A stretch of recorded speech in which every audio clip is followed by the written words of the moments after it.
So, you might remember last year, I made a video about the Mi 10 Ultra. I loved it so much that if it wasn't a China-only exclusive, I probably would have called it Phone of the Year. Well, this is the Mi 11, and this one's going global. I will say the unboxing experience is a bittersweet affair. The phone arrived to me in this huge orange package, but then I opened it up and realized, oh, the actual retail box is kinda tiny. There's an insert on top, which has a couple of manuals and a clear TPU case in it, and the phone. That's pretty much it. Now, there are two sides to this whole minimalist packaging fiasco, because on one hand, yes, you probably do have a charger at home, and so this is saving space because they can now make a smaller box, and this is saving future landfill sites from extra unnecessary waste. But, see, the charger you get in a phone's box is almost always the best charger for that phone.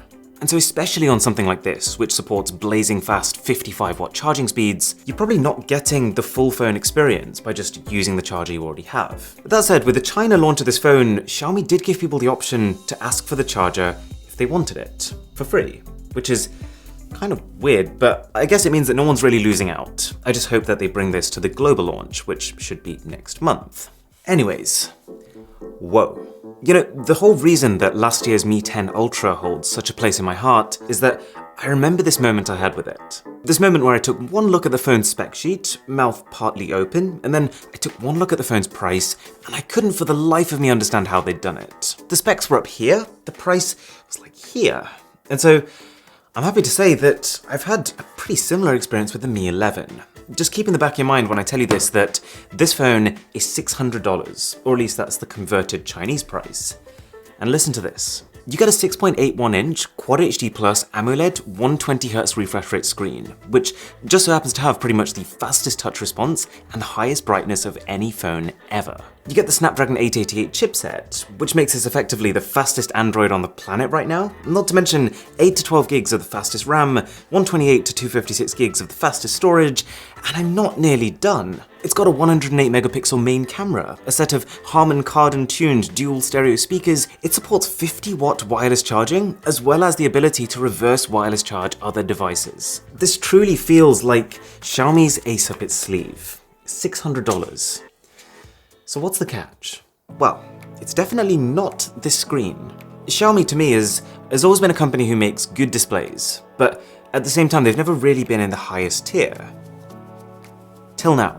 I really can't emphasize just how premium a video watching experience this is. You pull open YouTube and you feel this instant sense of smugness as you realize that you can play videos in not just 1440p, but with HDR and, to be honest, the level of brightness that seems to outclass even the Galaxy Note 20 Ultra, which is a phone that's only 5 months old and fundamentally twice the price. You get MEMC technology, which can automatically add frames into videos to make them even smoother than when they were shot. Not to mention, the screen itself is made from like the best glass available, Gorilla Glass Victus, for twice the scratch resistance versus last gen.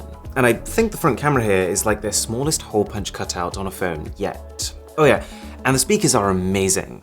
And I don't know if this was intentional or not, but through the back of the phone, you can kind of feel the sound. It's like the whole phone is humming the tune of whatever you're watching. You might find it annoying. I personally liked it, especially if you're gaming and let's say you're driving a car, you can feel the engine. And let's talk about gaming, because this phone is fast, which is probably not really a surprise to you. I mean, the Mi 10 was fast, and yet this comes with a quicker chip, a quicker display, quicker storage, and more efficient software. But this thing is really fast. And I thought the best way of showing you just how fast was to find something that the last generation of phones struggled with. So I pulled up a Nintendo Wii emulator, I opened Call of Duty Modern Warfare 3, set it to run at 2 times the native resolution with extra effects added on top, and sure enough my Galaxy Note 20 Ultra was feeling the burn. 15 frames per second on average, sometimes falling to 5. This phone wasn't. Almost consistently going at around 30, it felt like playing a native Android game. Obviously though, just the fact that I had to pull up such a niche scenario just to show you the difference does also go to show that it's not a night and day difference in most situations. But the final thing that I need to add to this list of things that's impressed me is the software. Because the MIUI 12.0.12 on this phone genuinely feels like an interactive piece of art. There are things that I don't like about it, like the excessive bloatware and the shapes of the icons, but you can change them. And beneath that surface level annoyance, you will find extreme levels of polish. You really get the feeling that they've looked through every animation and every menu and really thought, how do we give this flair? And that's resulted in a software that is far from the cleanest, but it's so rich. For example, when you go to change a wallpaper, you've got all the ones you own, but also an endless feed of other wallpapers automatically retrieved online. Don't like them? Just refresh it and you've got more. And if you find a wallpaper you like, you can just set it to find similar images and automatically create a slideshow on your lock screen. Or let me just show you the settings on this phone. You want to see your storage? Well, it's actually visualized as a tank of water, which even obeys the laws of gravity. And if you want even more information, tap and you get everything. Their new Mi Mover application to transfer data from your old phone, that's not exactly something you'd consider a cool experience, but they've put so much work into just making it look good. They've even got a setting here which fires a certain frequency of sound to get rid of dust from your speakers. There's crazy customization, a gaming mode that rivals that of actual gaming phones. You get the idea. And I think the most interesting part of this is that this is the phone pre-update. See, Xiaomi's actually promising just one massive update to MIUI 12.5, which has just a ton of optimizations specifically for this phone. But we'll hold off on that one. We'll believe it when we see it. And if you are enjoying this video, then a sub to the channel would be ace. The only very strange exception to this thoughtfulness is that somehow, in the display settings, they've got the resolutions the wrong way round. Don't think I've ever seen that happen before.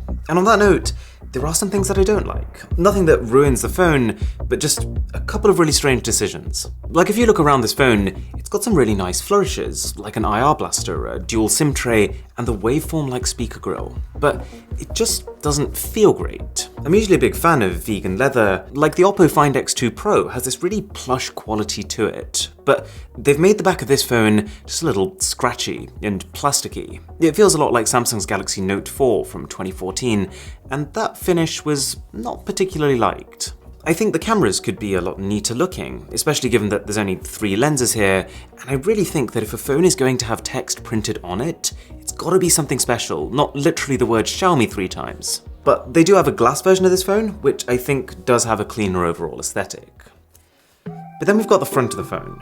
And I've already said I think the screen itself is awesome, but it's just that I don't really like what's happening around it. Like, I think the concept of this screen, the fact that it's curved from all 4 sides, is a good concept. I think it has the potential to be great. The idea being that smartphones are increasingly gesture-based, and that gestures should be smoother if the phone's glass is curved.